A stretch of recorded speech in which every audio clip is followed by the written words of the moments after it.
Then we took two weeks to cross the Atlantic from Boston to Bristol's, England.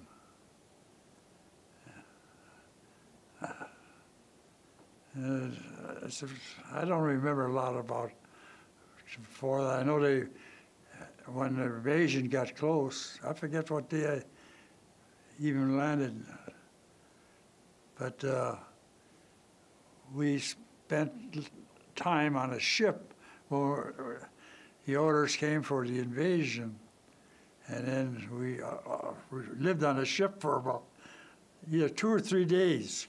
And kind of had 1 day delay, and we played a lot of craps. That we got in. Did you win? Well, a little bit. To win one, most of it, to get out of the deck and flew the money around. Everybody's chasing it. But I was only 18 when I go. They used to call me the kid. And the rest of the fellows are all around 27, 28. And here's this young punk, 18 years. So then you got the word that the invasion was on, right? Yes. See, Omaha Beach got really hit. They lost a couple thousand guys. I always say we were nothing but bodies thrown to fill the holes. But we went in on Utah Beach, and I don't know how it happened. We climbed down the rope ladders to get to our landing craft. And then the landing craft took us in, and it hit a rifle shot or a shell. But the initial invasion was over. And then we came in the next day, I guess it was, and landed. And three German soldiers were coming down walking down the peninsula, Cherbourg. And I don't know if they surrendered or we captured them. But we took them, took their guns from them. But I ended up in the 90th Division.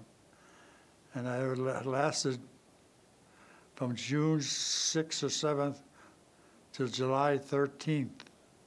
That's when I got shot. I didn't get shot. A shell exploded on my hole.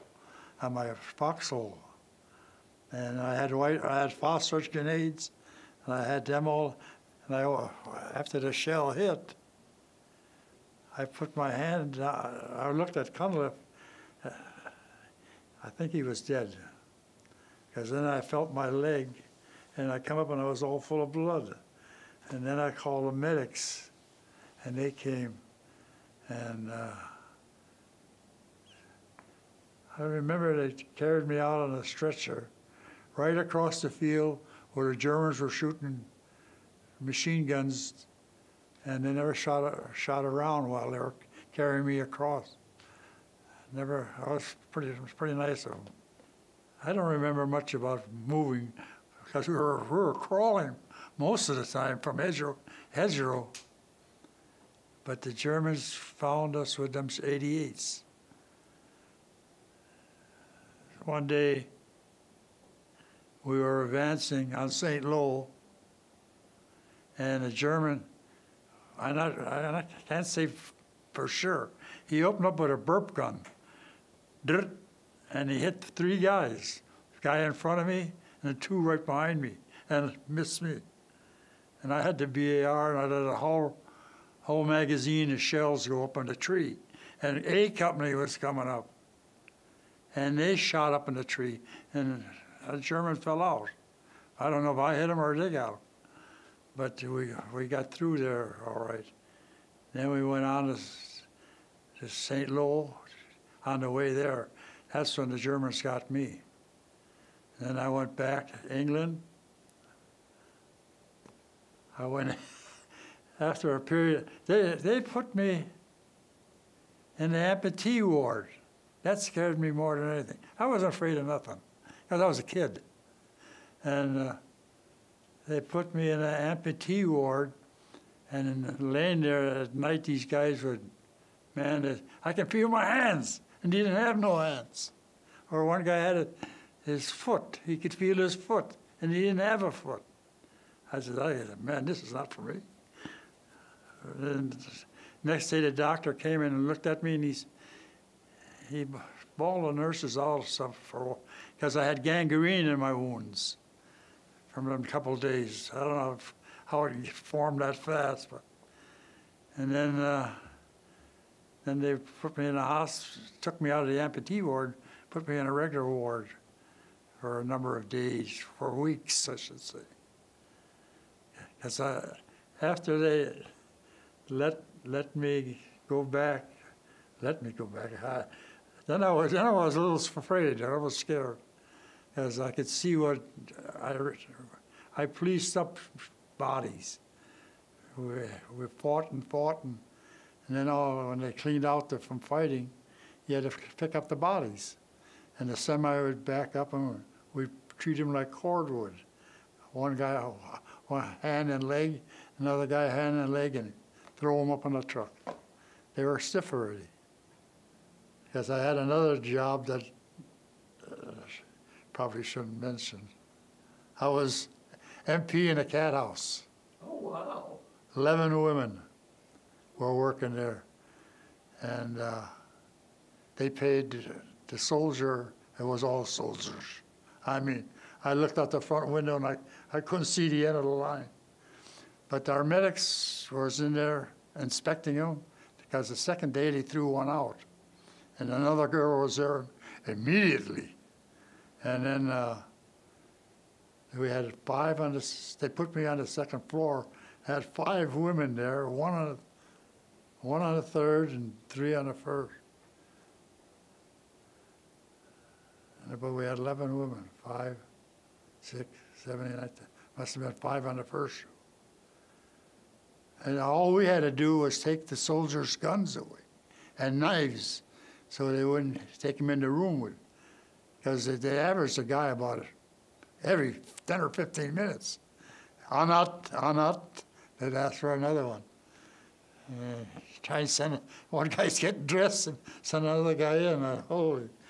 And then one girl called me in her room, and she had a suitcase full of money. All French money and stuff in the big papers. And all I was thinking, how am I going to get the guy to come up with the Jeep, and I'll throw that suitcase out the window? But we never did it. We got assigned Hermann Göring's Castle, and our squad went in there. There was only about 8 of us, but 2 of the guys got. We found Lucky Strikes in the greenback. I don't know if you ever saw Lucky Strike cigarettes in the greenback. Little short cigarettes. Case after case. I mean, big boxes full of them things, and also GI wristwatches. They had those 12 on a sheet or whatever it was, and they had cases of that too. But the 2 guys went to search that room, found her jewelry, and she could talk she could talk English better than I could. And after we left, she went and reported that her jewelry was taken. And of course they knew it was us. When we got back to our barracks, the guys came around and gave me 3 pieces: a brooch, a bracelet, and a necklace. Probably worth a few dollars. That 1940. So they came in with a foghorn and say, "You soldiers that raided the castle, you took the jewelry. If you put it outside your door, nothing will happen." So I took my 3 pieces out of the locker and threw it on the floor. But the 2 guys that took it, they tried to get out of the windows, and they were waiting for them. Now they got court-martialed, and I never saw them again. But This is Hermann Göring's wife's jewelry? yeah, Wow. all the stuff that they had stole, they had different stuff, pictures and stuff hanging on the walls. And he was up in the mountains a little bit. Mm-hmm. And yeah, that was quite an experience.